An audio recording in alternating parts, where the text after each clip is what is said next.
Today we're focusing on ETFs, or exchange traded funds, that are listed as Dividend Aristocrat ETFs. When you research the concept of Dividend Aristocrats, you'll find that these are companies traded in the S&P 500 that have consistently increased their dividends for 25 years or more, making them a go-to choice for investors seeking steady income and potential growth. But as you'll see, as we move through each of these ETFs, which are touted as Aristocrat ETFs, that may not actually be the case. So let's review their metrics, their holdings, methodology, expense ratios, and at the end, we'll take a peek at the 10-year total return of each of these ETFs. Let's start with Noble, N-O-B-L, which, given our topic today, seems like a great place to start. This is the ProShares S&P 500 Dividend Aristocrats ETF, and this ETF does indeed contain all 66 of the companies currently on the Dividend Aristocrat list. Companies like Sherwin-Williams, Brown & Brown, W.W. Grainger, Cardinal Health, Albemarle, with an expense ratio of 0.35%, it's the least expensive of the dividend ETFs we're going to be reviewing today. Noble was launched 10 years ago on October 9th of 2013, and it seeks to mirror the performance of the S&P 500 Dividend Aristocrats Index, aiming to provide investors with returns that reflect the index's dividend-focused strategy. These are well-established companies across various sectors, providing a balanced exposure to different parts of the market.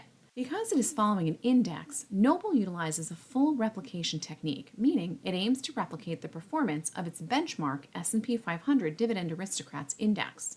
The diversification is ensured as Noble limits any single sector's weight to no more than 30% of the index, which helps to reduce the risk associated with sector-specific fluctuations. Moving on over to Seeking Alpha, we can see that Noble is presently trading at $93.29.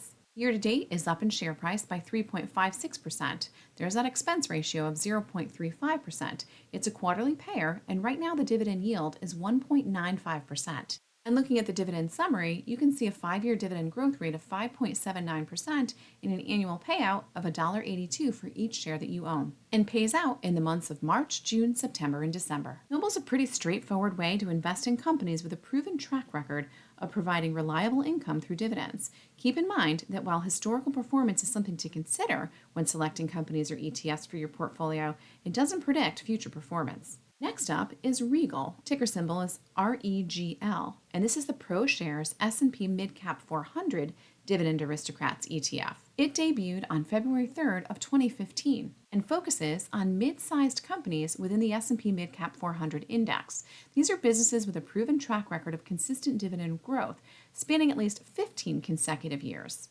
Notice I said 15 years? That does not a dividend aristocrat make, as we all know it to be defined. But let's take a deeper look. This ETF is also a full replication technique, aiming to mirror the performance of its benchmark index, the S&P Midcap 400 Dividend Aristocrats Index, which includes a minimum of 40 equally weighted stocks. It's a mix of mid-cap dividend companies that span various sectors. Like Noble, no single sector can comprise more than 30% of the index's weight, reducing the impact of sector-specific volatility. Regal currently holds a total of 49 companies, and is rebalanced each January, April, July, and October with an annual reconstitution during the January rebalance. What is not surprising is that there are no actual dividend aristocrats in this ETF, given a track record of increasing dividends for only 15 years. So, by definition, it seems as though this ETF is misnamed, as there aren't actually any aristocrats on the list of holdings. They do, however, contain the following as their top 10 companies: Hubbell, MS Safety, Lincoln Electric, Graco, Regal Rexnord, Carlyle Koss, Bank OZK, Polaris, Southwest Gas Holdings, and RPM International. Hopping over to Seeking Alpha for this ETF, we can see here that they currently are trading at $69.03, year-to-date down in share price by 3.67% and have an expense ratio of 0.4%. The 5-year dividend growth rate is 10.83%, dividend yield is 2.39%, and the annual payout is $1.65 for each share you own. Another ETF from ProShares is TDV, the S&P Technology Dividend Aristocrats ETF. Launched on November 5th of 2019, it's the youngest of the ETFs that we're reviewing today, and its criteria include consistency with increasing dividends for a minimum of 7 years. So, still not 25 years. Within the technology realm, TDV is more heavily weighted in the semiconductor, electronics components, and transaction and payment processing sectors.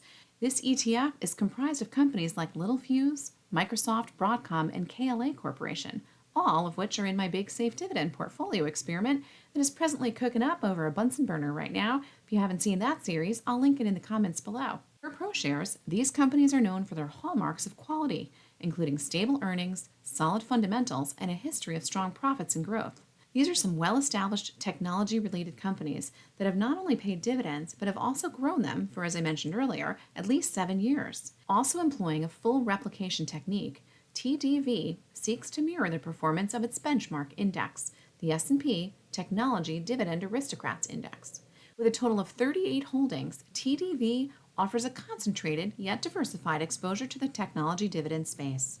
TDV is presently trading for $64.13, and year to date is actually up in share price by 15.8%.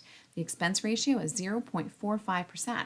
With 3 years of dividend growth, a dividend yield of 1.35%, you'll receive 87 cents for each share that you own. Next up is the First Trust S&P International Dividend Aristocrats, or FID. What makes FID stand out? Well, instead of just following an index, it has some very specific guidelines for inclusion, and as the name implies, this is an international ETF.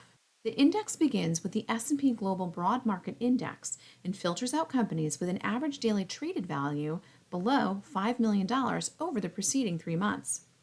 Each security must have a float-adjusted market capitalization of at least $1 billion and must meet stringent eligibility criteria, including historical dividend increases, dividend yield, and payout ratio examination. The top 100 eligible securities with the highest indicated dividend yield are considered, with limitations on the number of securities from each country and the Global Industrial Classification Standard. Though I was unable to find just what those limitations are. It's like the special recipe, but your great Aunt Mer just isn't sharing it.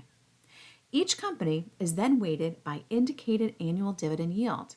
At rebalancing, each constituency's weight is capped at 3%, as are the weights of each country and GICS sector, which, if you weren't already aware, is the Global Industry Classification Standard, which is basically a method for assigning companies to a specific economic sector and industry group that best defines its business operations. And then on an annual basis, FID is rebalanced to ensure it remains aligned with its own criteria.